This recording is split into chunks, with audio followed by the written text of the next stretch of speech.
यानी कि कंकाल। तो मादा जनन तंत्र का जो डायग्राम है वो कुछ इस प्रकार से है।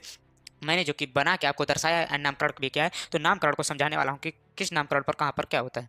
तो मादा जनन तंत्र में यानी जिस प्रकार नर जनन तंत्र में दो, ये हमारा बायां वृक्क है यानी बाईं किडनी, बायां वृक्क यानी बाईं किडनी, वृक्क को हमने बताया था किडनी, किडनी बोलते हैं, ये हमारी दाहिनी किडनी है, दाहिनी किडनी, दाहिनी किडनी, दाहिनी किडनी। एंड ये जो किडनी का काम, ठीक है, तो ये मेरी वृक्क हो गई यानी कि किडनियाँ, इनका काम होता है वो पानी को फिल्टर करना।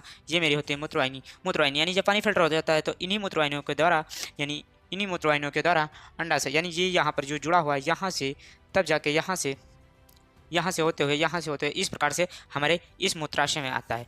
तो ये मेरी जो है ये है मूत्रवाहिनी। एंड ये जो मेरा है ये मेरा है गर्भाशय। ये यानी मेरा नहीं, फिलहाल मादा जनन तंत्र में ये होता है गर्भाशय, यहाँ पर शिशु का निर्माण होता है, यहाँ पर शिशु का निर्माण होता है, जहाँ पर शिशु का निर्माण होता है, ये गर्भाशय है। एंड यहाँ पर जो नर जनन तंत्र में था वो था मूत्राशय, यहाँ पर यह गर्भाशय है। एंड ये गर्भाशय है एंड ये मूत्राशय है। नर जनन तंत्र में यहाँ पर मूत्राशय था, यहाँ पर यानी मादा जनन तंत्र में यहाँ पर साइड में जो होता है वो होता है मूत्राशय। मूत्राशय का मतलब यहाँ पर जो मूत्र है यानी कि जो टॉयलेट, जो अगर इंग्लिश में बोले तो टॉयलेट यानी यहाँ पर जो स्टोर होता है, स्टोर का मतलब रुका जाता है। एंड ये जो है ये है मूत्र मार्ग, यानी योनि जो जिस प्रकार नर में शिश्न होता है उसी प्रकार मादा में योनि होती है, यानी जो योनि है तो उस योनि से जो मूत्र मार्ग है उसी का योनि से उसे जोड़ा जाता है, उसी के द्वारा मूत्र को बाहर निकाला जाता है। तो ये है मूत्राशय, यानी यहाँ से यौन के द्वारा बाहर जाता है। ये जो है ये मेरी योनि है, ये मेरी नहीं, फिलहाल मादा जनन तंत्र में बताया गया कि ये योनि है।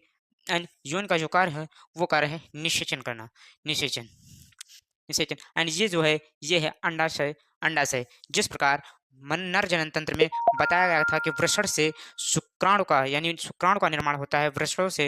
एंड उसी प्रकार मादा जनन तंत्र में अंडाशय से अंडाणु का निर्माण होता है, अंडाणु का जब शुक्राणु और अंडाणु मिलते हैं तब जाकर शिशु का निर्माण होता है। एंड ये मुखिका है जो कि अंडवाहिनी की मुखिका, ये अंडवाहिनी का मुख तरह बना है तो ये मुखिका है। एंड ये अंडवाहिनी है, ये अंडवाहिनी यानी जो अंडाशय है यहाँ से, ये जो अंडाशय है यहाँ से अंडाणु इस अंडवाहिनी से होते हुए गर्भाशय के द्वारा आते हुए यहाँ जोन पे, यहाँ जो गर्भाशय यहाँ पर शुक्राणु यानी शुक्राणु और ये अंडाणु यहाँ पर निर्माण यानी निषेचन की क्रिया कहलाती है, निषेचन की क्रिया कहलाती है, तब यहाँ पर गर्भाशय में शिशु का निर्माण होता है। ये है मुखिका, ये अंडवाहिनी मैंने बताया। एंड ये मेरा वृक्क है। तो जो मादा जनन तंत्र होता है वो कुछ इस प्रकार से होता है। तो इसी प्रकार से मेरे वीडियो को देखने के लिए मेरे वीडियो को like and subscribe and comment and share कीजिए। एंड इसी प्रकार से मेरे वीडियो पर बने रहिए, तब तक के लिए जय हिंद।